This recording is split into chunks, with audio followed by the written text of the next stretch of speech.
প্রিয় লিসেনার্স, এবারের ঘটনাটি রবি ভাই সংগ্রহ করেছেন ওনার কাছের এক ছোট ভাইয়ের কাছ থেকে, যার নাম লিমন। তার বাড়িও কুষ্টিয়াতে, আর লিমন পেশায় একজন ড্রাইভার। মূলত ঘটনাটি ঘটেছিল তার ওস্তাদের সাথে, আর সেই ওস্তাদের নাম হাফেজ উদ্দিন। ওনার বাড়ি বাগেরহাটে। উনি 2019 সাল পর্যন্ত গাড়ি চালিয়েছেন, তবে এখনও উনি গাড়ি চালান, তবে অন্য গাড়ি চালান। কেন উনি অন্য গাড়ি চালান, চলুন সেই ঘটনাটি শুনে আসি।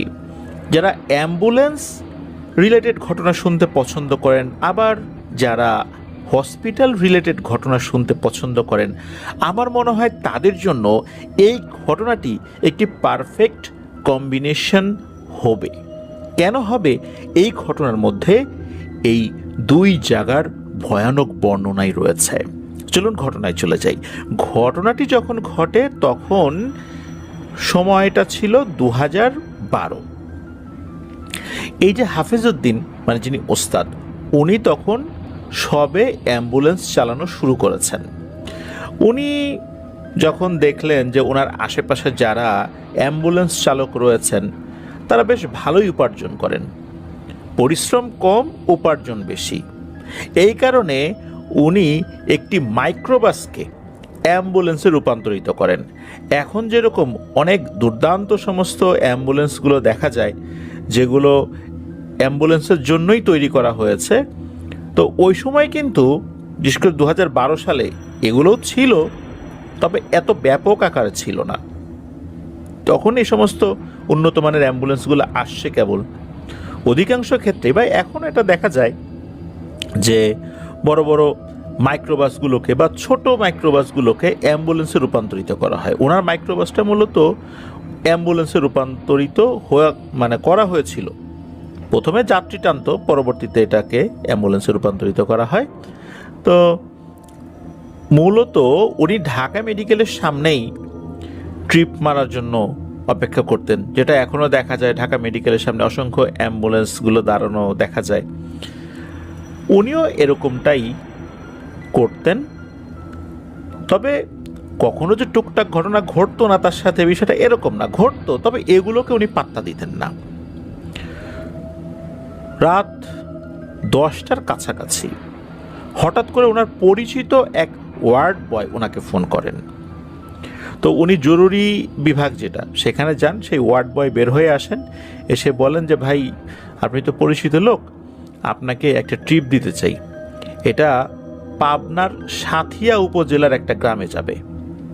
তখন উনি জানতে পারলেন যে এটা মূলত সুস্থ রোগী নয়, বরং এই রোগীটা মারা গিয়েছে, মানে লাশ নিয়ে যেতে হবে।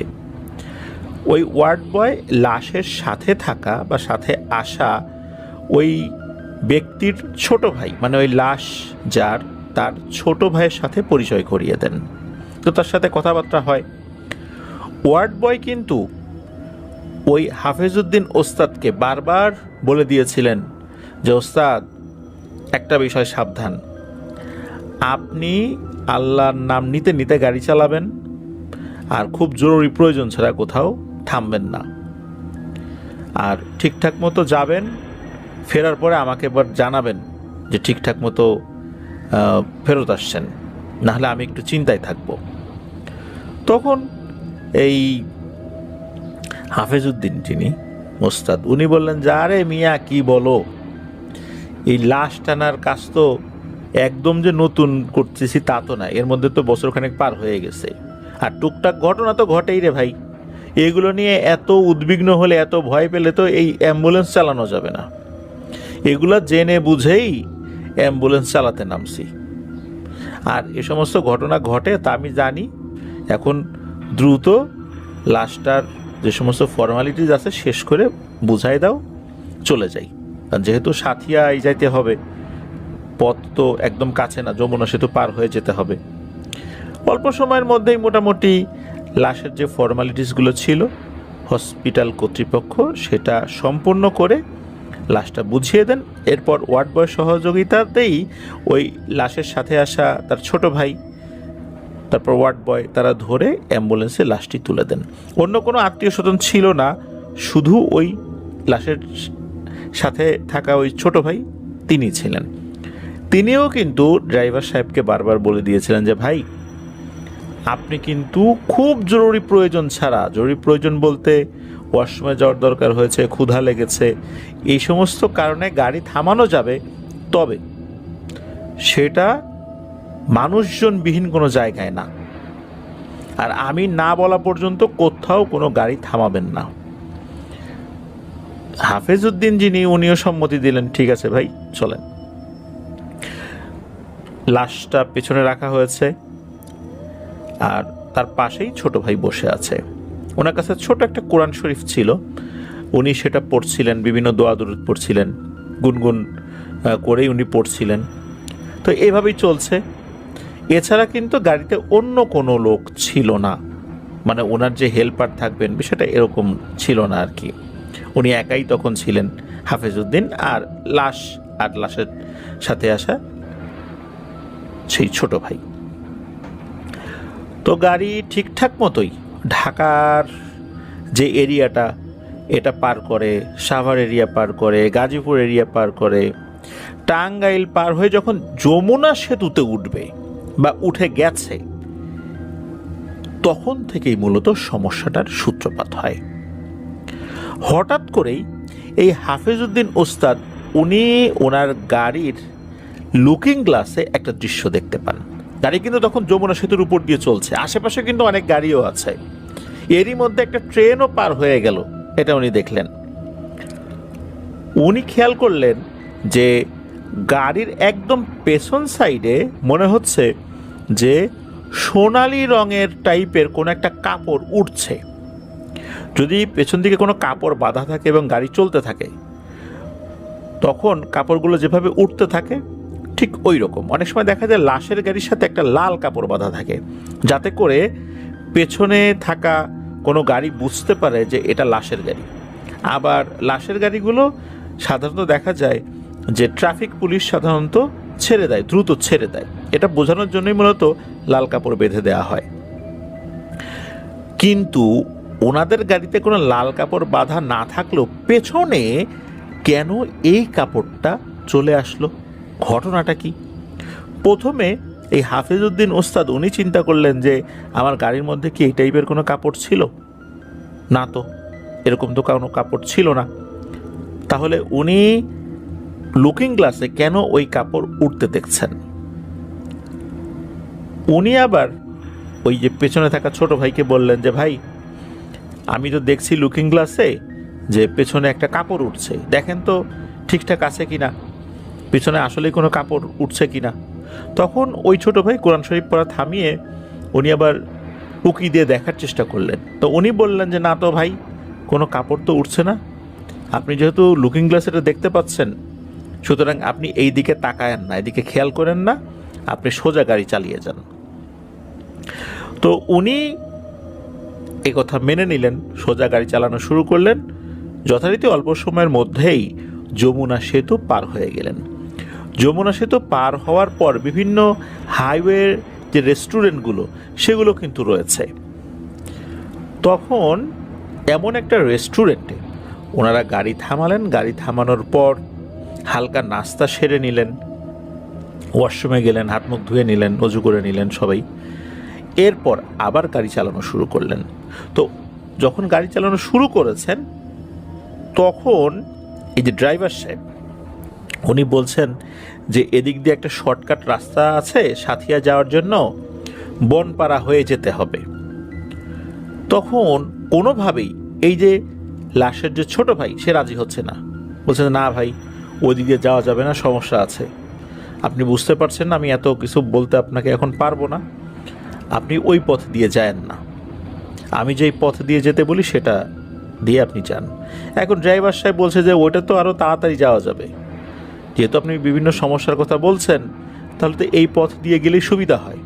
কিন্তু না, ওই ছোট ভাই কোনোভাবেই সেটা মেনে নিচ্ছেন না, বলছেন না ভাই, ওই পথে আরও বিপদ হতে পারে, আপনি ওই দিক দিয়ে যাবেনই না, আমি যে দিক দিয়ে যেতে বলি ওই দিক দিয়ে যান। তখন কি আর করা,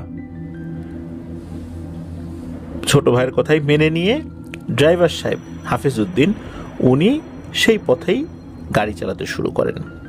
মূলত ড্রাইভার সাহেব যেই জায়গাটাতে যেতে চেয়েছিলেন, মানে যেই রাস্তা দিয়ে, সেটা হলো হাটিকুমড়া থেকে বনপাড়া ওঠা যায় শর্টকাট একটা রাস্তা। কিন্তু ওই লাশের ছোট ভাইয়ের আপত্তিতে উনি আর ওই দিক দিয়ে যান নাই। যেহেতু গাড়ি ভাড়া করছেন ওনাদের কথাই শুনতে হবে, এরকম একটা বাধ্যবাধকতা তো রয়েছেই। এই কারণে ওনারা চলন বিলের সাইড দিয়ে যাওয়া শুরু করলেন। তো যখন যাচ্ছিলেন হঠাৎ একটা নির্জন জায়গায় চলে আসলেন। নির্জন জায়গা বলতে দিনের বেলা ওই দিক দিয়ে গাড়ি ঘোড়া চলাচল করে, বিশেষ করে রাতের বেলাও যে চলে না তা না, তবে রাতের বেলা নাইট কোচগুলো চলাচল করে। হঠাৎ করেই আকাশে মনে হলো বিজলি চমকে উঠল। বিজলি চমকে উঠতেই পারে, সময়টা এরকম মে মাস ছিল, মে মাসের মাঝামাঝি এরকম একটা সময় আর কি, 2012 সালের। তখন তো আকাশে মেঘ থাকা বা বৃষ্টি থাকা অনেকটাই স্বাভাবিক আর কি।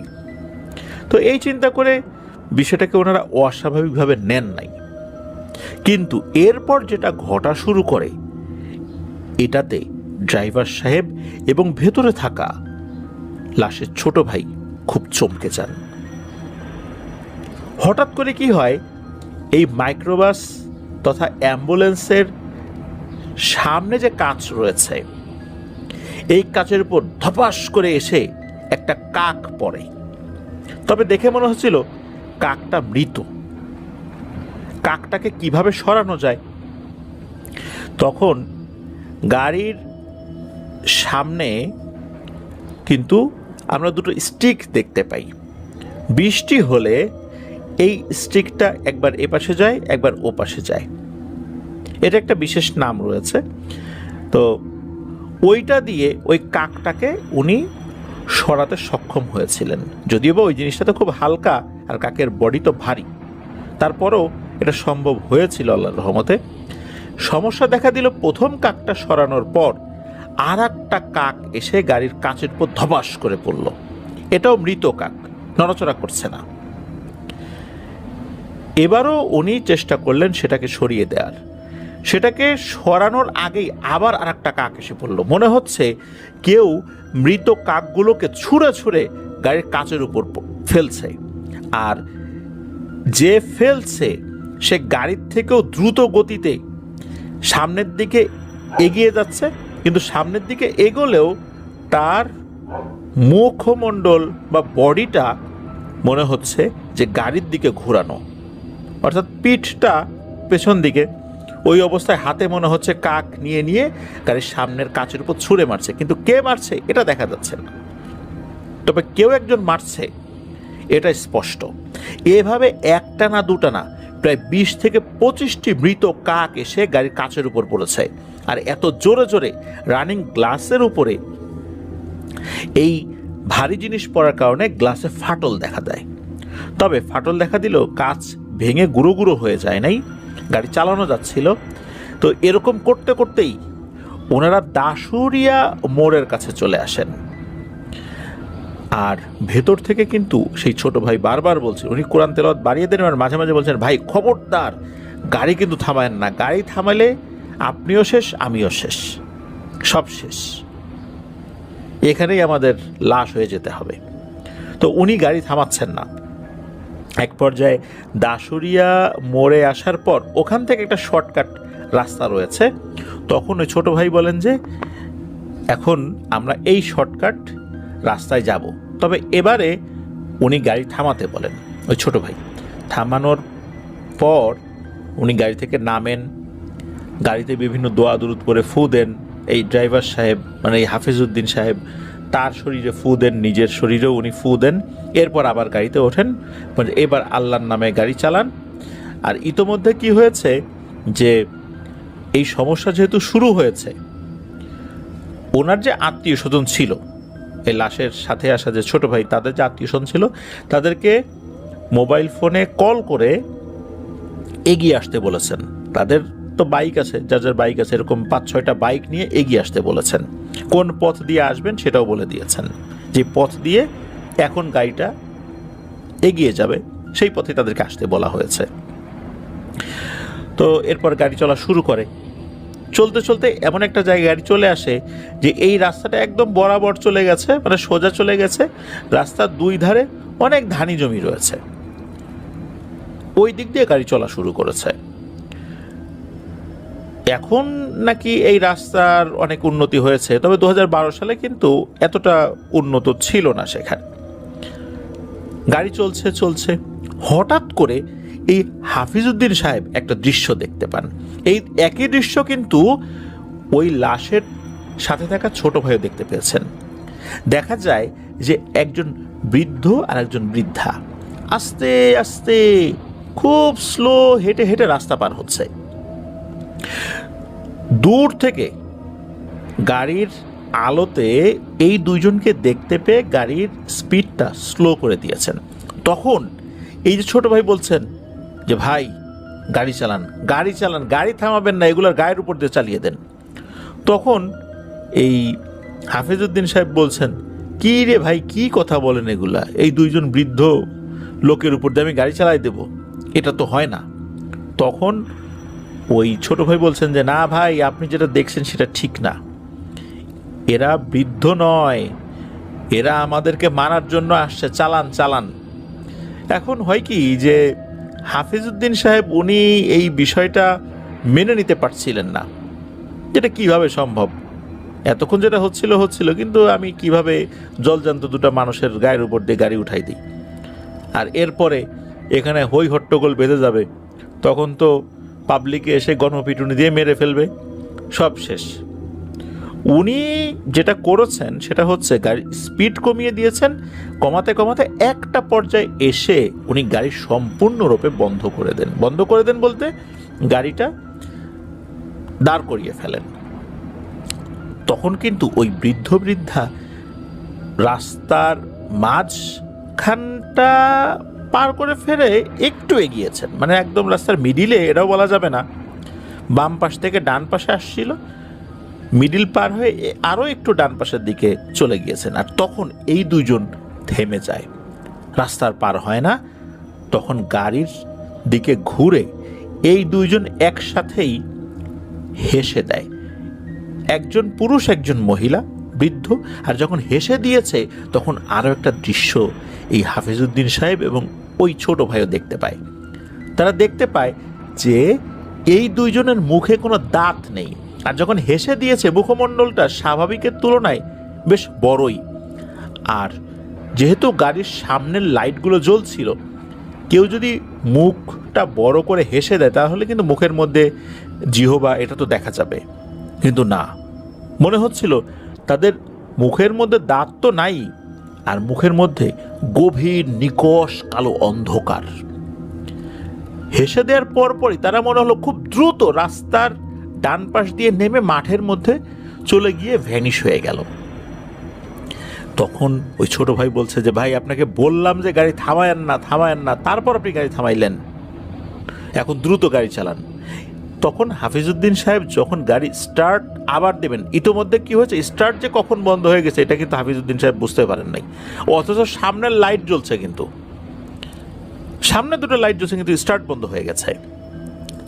উনি আবার গাড়ি স্টার্ট দেওয়ার চেষ্টা করলেন, কিন্তু গাড়ি আর স্টার্ট নেয় না। উনি বারবার চেষ্টা করছেন, দেখলেন ফুয়েল ঠিক আছে কিনা, মোবিল ঠিক আছে কিনা, অন্য কোনো সমস্যা হয়েছে কিনা। উনি গাড়ি থেকে নেমেও চেষ্টা করেছেন, কিন্তু দেখলেন সব ঠিক আছে, কিন্তু গাড়ি স্টার্ট নিচ্ছে না। এদিকে সেই ছোট ভাই আরও বেশি করে দোয়া দুরুদ পড়া শুরু করে দেন, চিৎকার করে দোয়া দুরুদ পড়া শুরু করে দেন। একটা পর্যায়ে এসে গাড়ি স্টার্ট নেয়, গাড়ি চলতে থাকে। এদিকে মাঝে মাঝেই সেই ছোট ভাই ফোন করে জানছিলেন যে ওই বাইকে যারা আছেন, যারা আসছেন, তারা কত দূর আছেন। বিশেষ করে ওই বাইকের পেছন দিকে যারা বসে আছে তাদের নাম্বারে ফোন দিয়েছে, কারণ যিনি গাড়ি চালাচ্ছেন উনি তার ফোন রিসিভ করতে পারবেন না। তো দেখা যাচ্ছে যে তারা একটু আগে বের হয়েছে, খুব যে বেশিটা পথ আগাতে পেরেছে বিষয়টা এরকমও না, কারণ তাদেরকেও তো বাড়ি থেকে বের হয়ে আসতে হবে। আর হঠাৎ করে ফোন দিয়েছে, সবার তো বাইক রেডিও না, আর একা কাউকে আসতে নিষেধ করেছেন, 4-5টা বাইক বা 5-6টা বাইক নিয়ে আসতে বলেছেন। এই জন্য তারা তো ওইভাবে ম্যানেজ করে বের হবে, একটু সময় ব্যাপার, এটা তো বোঝাই যায়। তো গাড়ি চলা শুরু করেছে আবার আল্লাহর রহমতে। তবে এবার আরও একটা সমস্যা দেখা দেয়। এবার হাফিজউদ্দিন সাহেব এবং এই যে লাশের সাথে থাকা ছোট ভাই, এরা দুইজনই ফিল করছে গাড়ি মনে হচ্ছে যে চলন্ত অবস্থায় 2-3 হাত উপরে উঠে যাচ্ছে, আবার ধরাম করে পড়ছে, আবার কিছুটা পথ এগিয়ে যাওয়ার পর 2-3 হাত উপরে উঠে যাচ্ছে, আবার ধরাম করে পড়ছে। এইরকম অবস্থা হচ্ছে, মানে শূন্যে উঠে যাচ্ছে আবার পড়ছে। এই দৃশ্য চলতে চলতেই আরও একটা ভয়ঙ্কর ঘটনা ঘটতে থাকে। সেটা হচ্ছে হঠাৎ করেই দেখা যায় ওই যে একটু আগে যেই দুই বৃদ্ধ, একজন বৃদ্ধা রাস্তা পার হলো, হাফিজউদ্দিন সাহেব দেখছে এই দুইজন শূন্যে ভেসে ভেসে কোত্থেকে এসে যেন গাড়ির দুই পাশে এসে পড়েছে। মানে একজন গাড়ির এই পাশে আর একজন গাড়ির ওই পাশে এসে টিকটিকির মতো এসে গাড়ি ধরে ফেলেছে, এবং মনে হচ্ছে এরা গাড়ির দুই পাশ ভেঙে ভেতরে ঢুকবে। বেশ কিছুক্ষণ চেষ্টা করলো, পারলো না। যখন উনি লুকিং গ্লাসে দেখতে পেলেন এরা টিকটিকির মতো বেয়ে বেয়ে গাড়ির পেছনে চলে আসছে। পেছনের যে ডালাটা থাকে আর কি, এই ডালাটা তারা খোলার চেষ্টা করছে। মূলত প্রথমে মাইক্রোবাসের এক পাশে একটা দরজা ছিল, সেটা খোলার চেষ্টা করেছে, আর ওই পাশটাতে দরজা ছিল না, এই জন্য সে খুলতে পারে নাই। কিন্তু পেছন দিকে আর একটা ডালা থাকে যেটা খোলা যায়, বিশেষ করে অ্যাম্বুলেন্সগুলোতে এটা থাকে, অন্য গাড়িতেও থাকে। তখন এই জিনিসটা খুলতে তারা সক্ষম হয়। যখন এটা খুলেছে, খোলার সাথে সাথে এই দুইটা অবয়ব হিট হিট করে গাড়ির ভিতরে ঢুকে পড়েছে। আর তখনই এই যে লাশের সাথে থাকা ছোট ভাই, সে প্রচন্ড জোরে এক চিৎকার দিয়ে সেন্সলেস হয়ে পড়ে যায়। এরপর তার কিছু মনে নাই। আর এমত অবস্থায় উনি দ্রুত গাড়ি হার্ড ব্রেক করে গাড়ির থেকে নেমে দিয়েছেন এক দৌড়। হঠাৎ করেই ওনার মাথায় প্রচণ্ড এক আঘাত লাগে, কোনো ভারী কোনো কিছুর সাথে উনি ধাক্কা খেয়েছেন বলে মনে হয়। এরপরে ওনার আর কোনো সেন্স নাই। ওনার যখন সেন্স ফেরত আসে, তখন উনি দেখতে পান উনি একটি বাড়িতে শুয়ে আছেন, আর ওনার পাশে সেই ছোট ভাইটাও রয়েছে, ওই লাশের সাথে আসা যে ছোট ভাই সেও রয়েছে, আশেপাশে অনেক লোকই রয়েছে। তখন উনি জিজ্ঞেস করেছেন যে আমি কিভাবে এখানে আসলাম।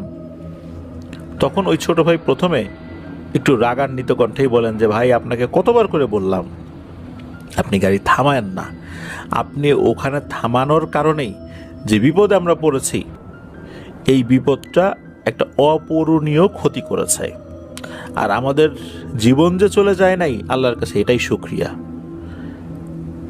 এরপর ওই ছোট ভাই বলতে থাকেন যে ওই ঘটনার পর যখন সেন্সলেস হয়ে ওনারা পড়ে গেছেন, বিশেষ করে একজন তো মাথায় আঘাত লেগে সেন্সলেস হয়ে গেছে, তার আগেই তো ছোট ভাই সেন্সলেস হয়ে গেছে।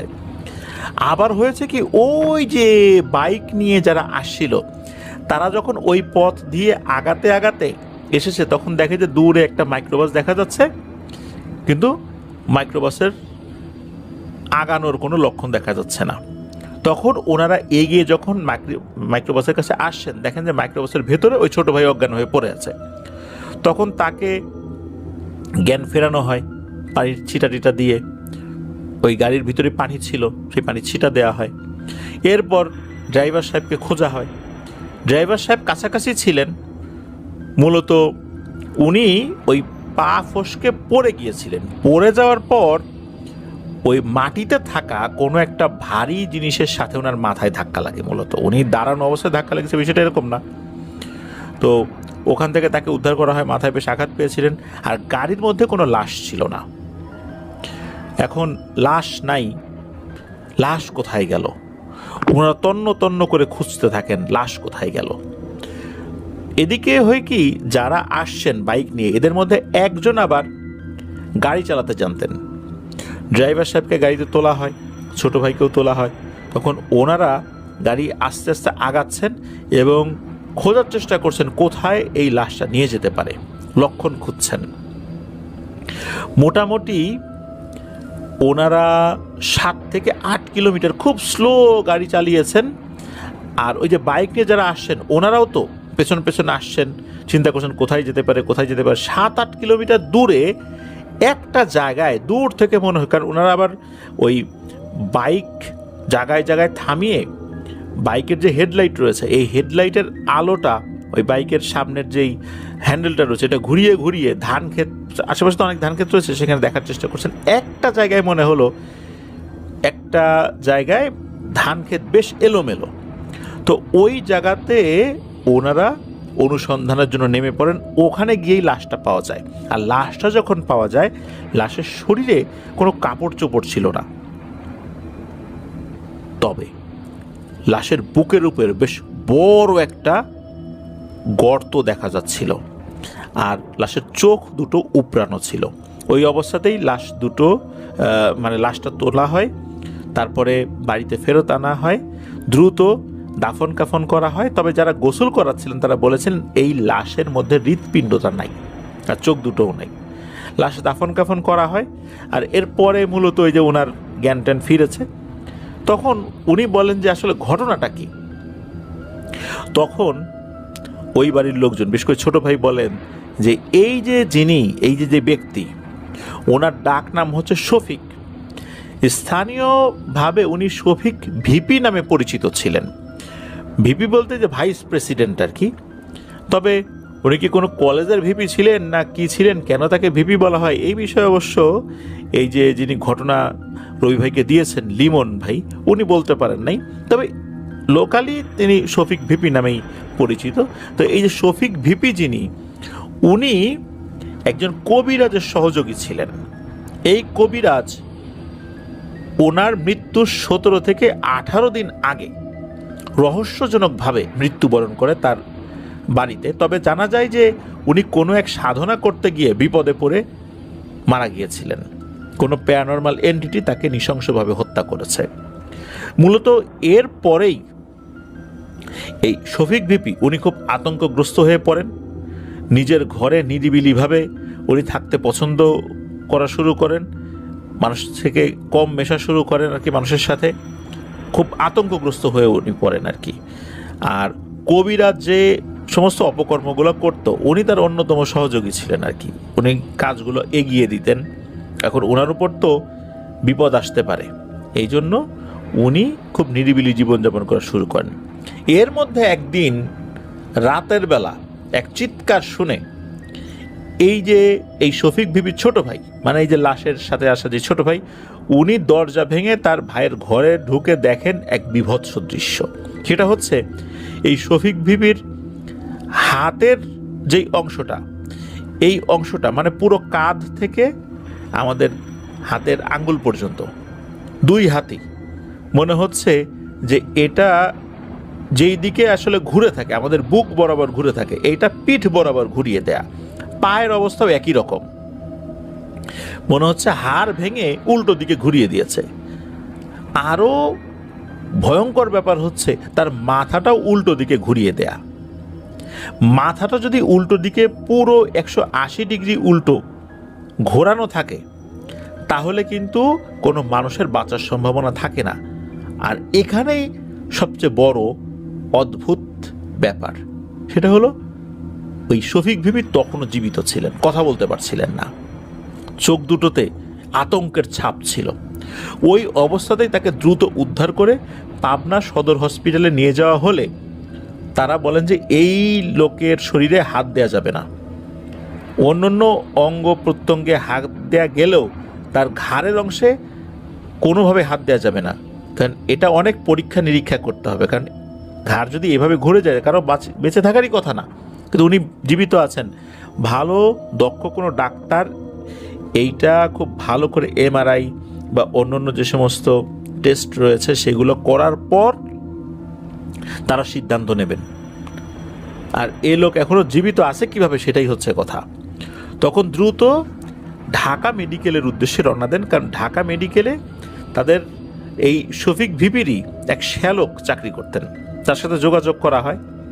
ওই শফিক ভিপির আত্মীয় স্বজনরা যোগাযোগ করে, তো তার পরামর্শে দ্রুত নিয়ে আসা হয়। তো ইমার্জেন্সি বিভাগে তাকে রাখা হয়। এই ইমার্জেন্সি বিভাগেরই যে ওয়ার্ড বয়, এই ওয়ার্ড বয় হচ্ছে সেই ব্যক্তি, এই ব্যক্তি যখন লাশটাকে বুঝিয়ে দিচ্ছিলেন তখন এই হাফেজউদ্দিন, যিনি ওস্তাদ আর কি, ড্রাইভার, তাকে বলেছিলেন যে ভাই খুব সাবধান। হাফিজউদ্দিন সাহেব যখন ওখান থেকে একদিন বিশ্রাম নিয়ে গাড়ি নিয়ে আবার চলে আসেন, এই ওয়ার্ড বয়ের সাথে কথা বলেন। ওয়ার্ড বয় আরও ভয়ঙ্কর কিছু তথ্য জানায়। ওয়ার্ড বয় জানায় যে প্রথম দিন যখন এই লোকটাকে ইমার্জেন্সি বিভাগে রাখা হয়েছিল, ওই দিন ইমার্জেন্সি বিভাগে রুগীর সংখ্যা ছিল কম, এই লোক ছাড়া আর মাত্র 2 জন ছিল। আর ঢাকা মেডিকেলের যে রুমগুলো, এই রুমগুলো তো অনেক পুরনো, জানালাগুলো কিন্তু কাঠের ফ্রেমের। তো এই ওয়ার্ড বয়ের সেই দিন রাতের বেলা ডিউটি ছিল। আর এই রুগীর তখনও কিন্তু এই যে ঘাড় ঘুরিয়ে দেওয়ার মতো অপারেশন তখনও কিন্তু করার সিদ্ধান্ত ডাক্তাররা নেন নাই, যেটা কিভাবে করা যায়। তারাও এটা নিয়ে পরীক্ষা নিরীক্ষা করছেন, কারণ ঘাড় সোজা করতে গেলেই তার মৃত্যুর সম্ভাবনা 100%ই বলা চলে। এখন কি করবেন? আর রুগীর অবস্থাও ভালো না। এক্স রে করে দেখা গেল শরীরের ভেতরকার অনেকগুলো হাড়ও ভেঙে একদম গুঁড়ো গুঁড়ো হয়ে গেছে। এই রোগীর বাঁচার সম্ভাবনা খুব কম। তবে ওই রাত্রে ওই ওয়ার্ড বয় একটা ভয়ঙ্কর দৃশ্য দেখেছিলেন। সেটা হচ্ছে যে উনি দেখলেন, তখন তো ওই বিশেষ করে অনেক রাত্রে লাইট অনেকগুলোই বন্ধ করে দেওয়া হয়, আবছা আলো থাকে যেহেতু রুগীরা ঘুমাবেন এই জন্য। হঠাৎ করে উনি দেখলেন যে এই যে রুগী, এই রুগীর বেডের পাশে মনে হচ্ছে কোন একটা কালো অবয়ব বসে আছে, যার হাত পা বোঝা যাচ্ছে কিন্তু চেহারা টেহারা কোনোভাবে বোঝা যাচ্ছে না।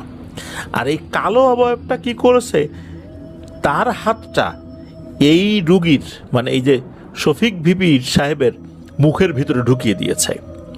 উনি দ্রুত গিয়ে লাইটে সুইচ দিয়েছেন। যখনই সুইচ দিয়েছেন তখন উনি আর কাউকে দেখতে পান না। পাশের বেডে কিন্তু এই শফিক ভিপি সাহেবের যে ছোট ভাই, সে শুয়েছিল। ওনাকে ডাক দেন, উনি ঘুমাচ্ছিলেন তখন। মানে কি হয়েছে বলে, এই তো দেখলাম। তখন এই রোগীর কাছে গিয়ে দেখা যায় যে তার মুখ দিয়ে তাজা রক্ত বের হচ্ছে। তখন দ্রুত ডিউটি ডাক্তারকে ডাকা হয়, তিনি আসেন, কোনোভাবে রক্ত বন্ধ করান। তবে সকলেই বুঝতে পেরেছিলেন যে এই রোগী আর বাঁচবে না। এই রোগীর বিষয়ে কি সিদ্ধান্ত নেবেন ডাক্তাররা তখন আসলে বুঝে উঠতে পারছিলেন না, কারণ এই ধরনের ক্রিটিক্যাল রোগীগুলো তো আসলে খুবই কম আসে। আর এই ধরনের রোগীগুলো এতক্ষণ সার্ভাইভও করে না। সাধারণত ঘাড় এভাবে ভেঙে গেলে কয়েক সেকেন্ডের মধ্যে মৃত্যু হয়, সেখানে এই রোগী এরকমভাবে বেঁচে আছেন, কয়েকদিন হয়ে গেছে।